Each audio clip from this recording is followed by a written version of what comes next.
Hey guys, it's the Brownbag Talking Sports here again to talk about the New Orleans Saints. This time, I'll be discussing our Monday night matchup against the Houston Texans. So without further ado, let's get into it. The offense struggled a bit in the first half. That interception that Drew Brees threw, that really swung the momentum in the Texans' favor, and it did so for that entire half, but thankfully, the Saints got their stuff together by the time the second half rolled around. I could see what he was trying to do. He was trying to make some stuff happen. He was scrambling out of the pocket.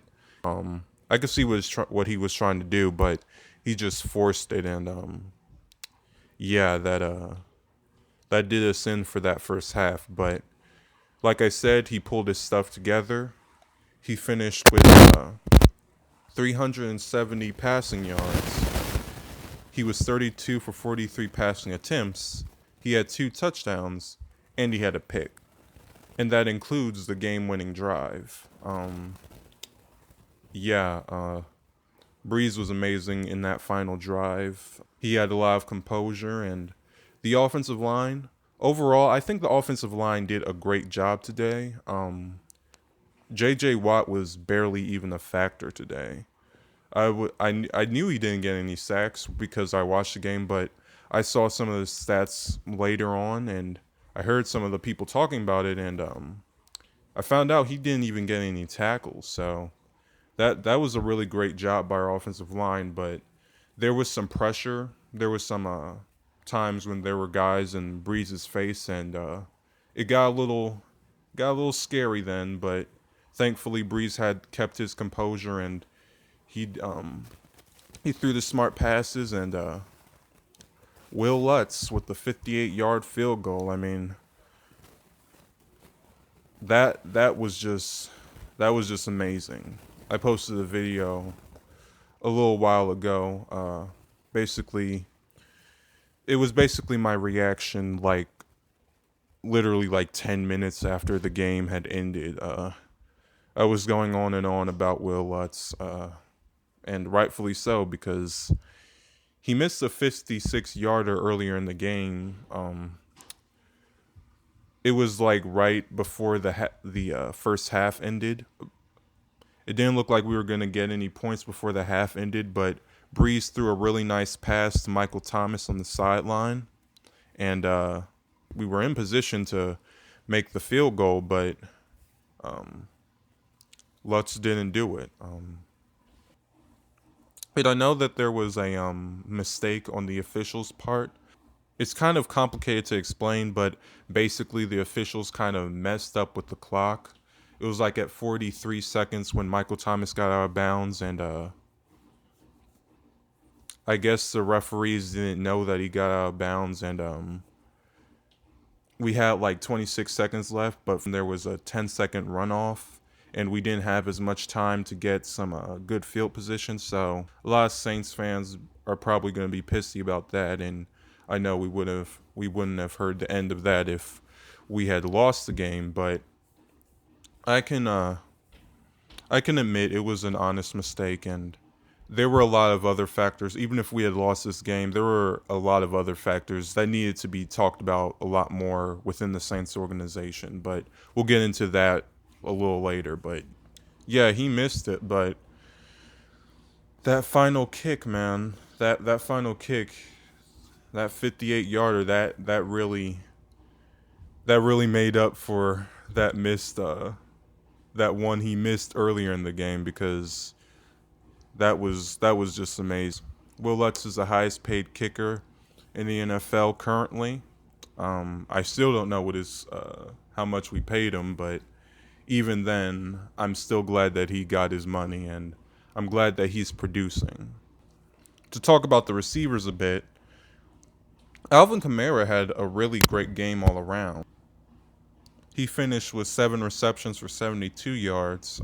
He was running the ball really effectively, but it's great to see that he hasn't lost a step in the receiving game either.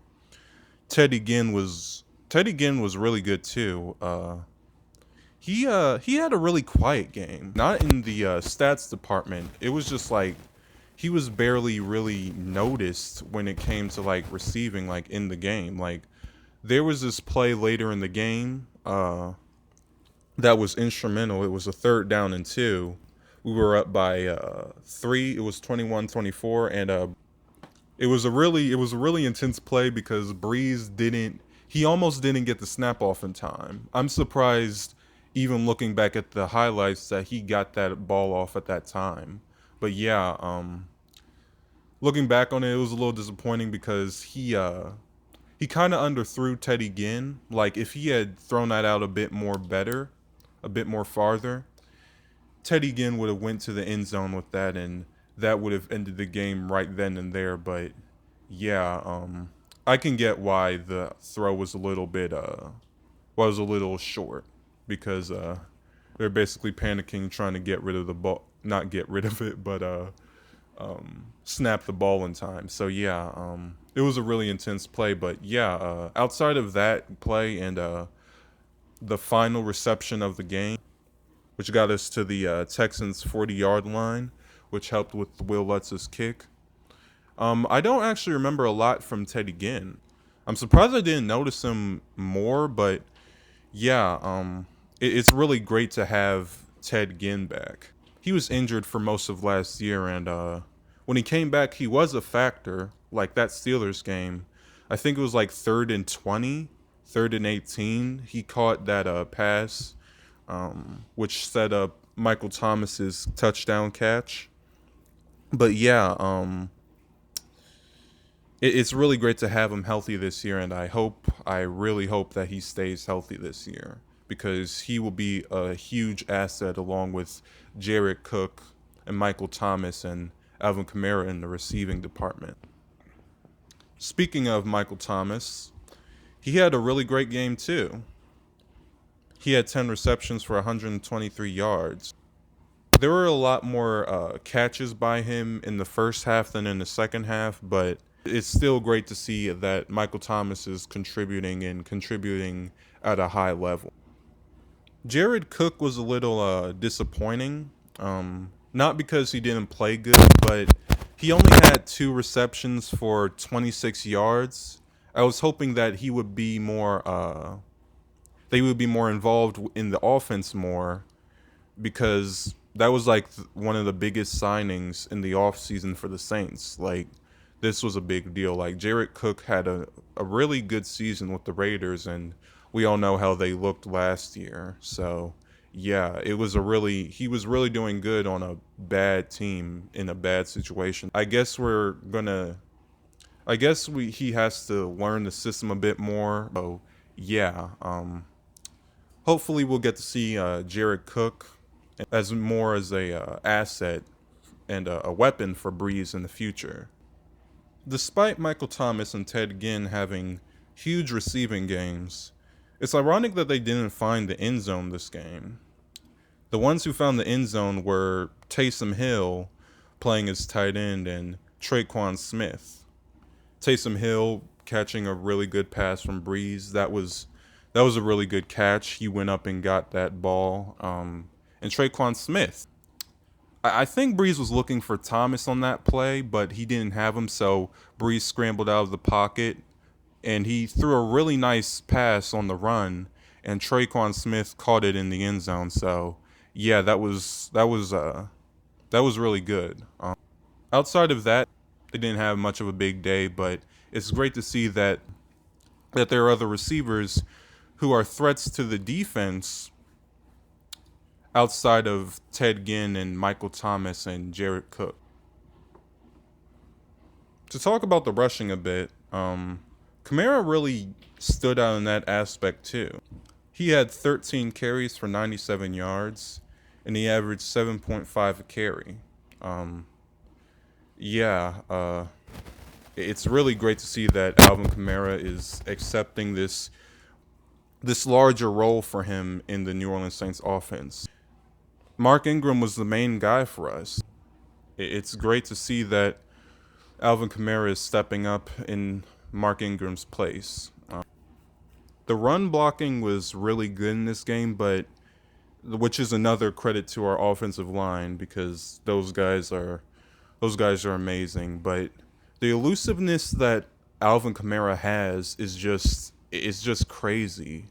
Like I think it was like a 3rd and 20 or a 1st and 20. It was either a first or a third down, but we were backed up. I think it was a 1st and 20, but we were backed up like 20 yards off of a penalty, and Alvin Kamara ran all the 20 yards back. Like it was crazy, and he had some really good carries and some really good runs, and it's great to see that his elusiveness is still there and that he can still run that ball at a high level.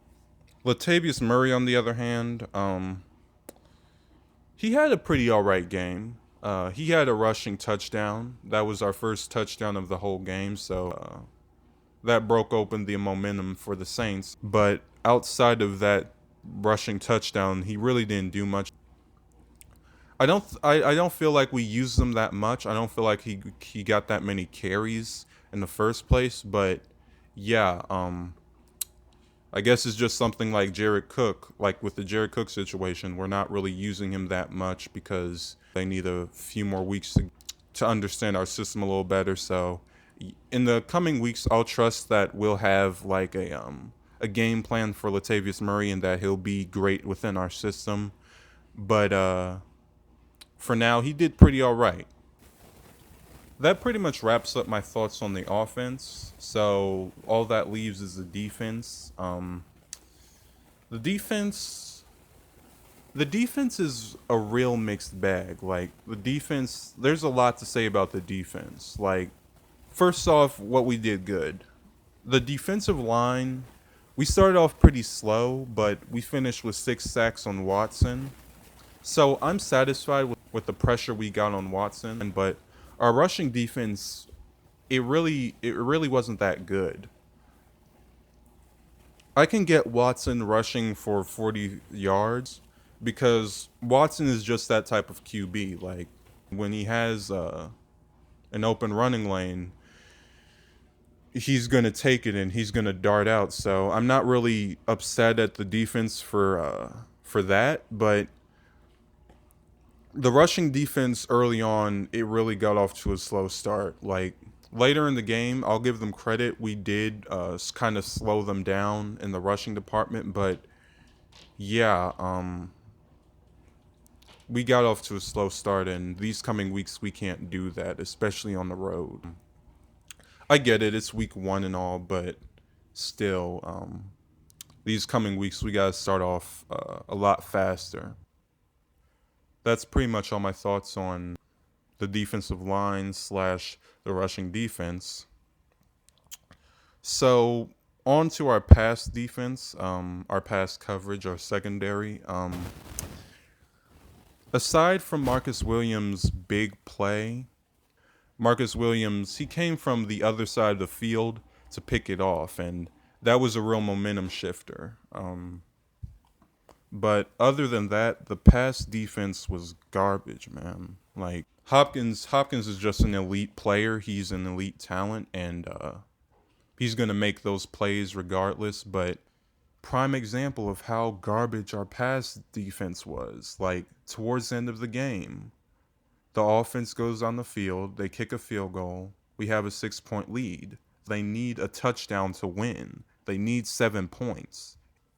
In those situations, we need to be able to trust the defense. The defensive line was doing a really good job getting pressure on Watson, but Watson was airing out the ball, and literally in 2 plays, he got them a touchdown. And it was under a minute left in the game. Like that was terrible by our defense. Like the defensive line, I have no issues with them on that play, on those 2 plays. And I saw effort from them. I saw them trying their hardest to get to make Watson feel uncomfortable in the pocket, and they've been making him feel uncomfortable the whole night. They finished with 6 sacks, so I have nothing to say about the defensive line. They played amazing. They started off slow, like I said, but those 2 plays they played really good. But the pass defense, 2 plays? Are you serious? 2? Just 2? Hopkins, like I said, is a major talent, but with that much time left on the clock, you can't mess up like that. You can't let them get 2 plays and they're in the end zone. I don't care who the heck is on the other side. If we're up by 6 and the other team needs 7, we cannot let them in the end zone within 2 plays. That is ridiculous. There's no way that should have ever happened. But it did. And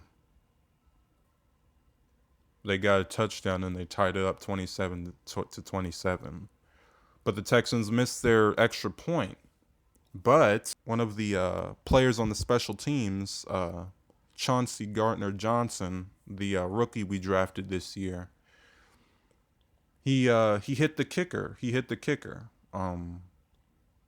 Hit is maybe an over exaggeration, but he knocked him off balance with his foot, and the refs had to flag him up. They had to flag him up.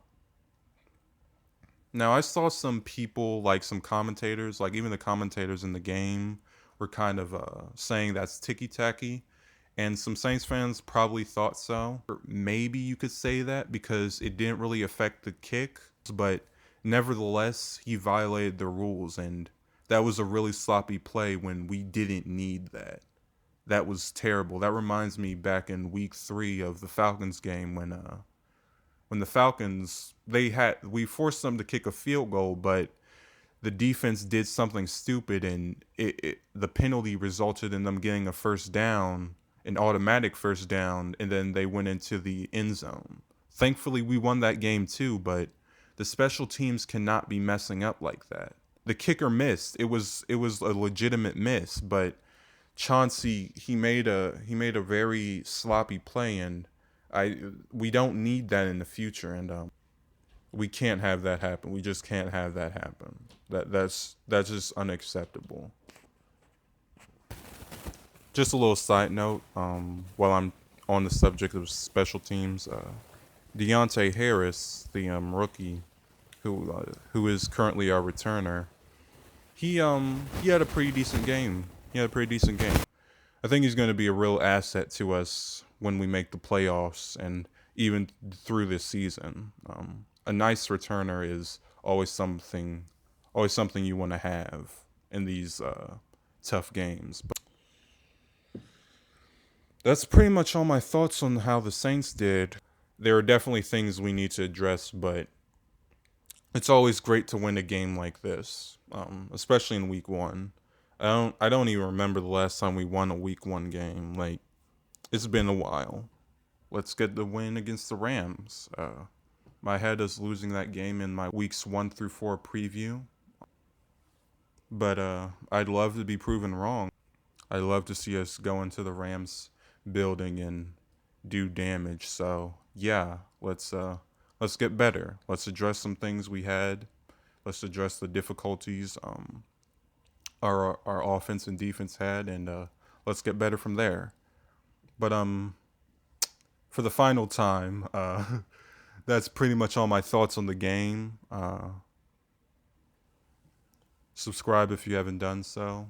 Drop a like on the vid, and until next time, Brownbag signing out. Thank God for Will Lutz.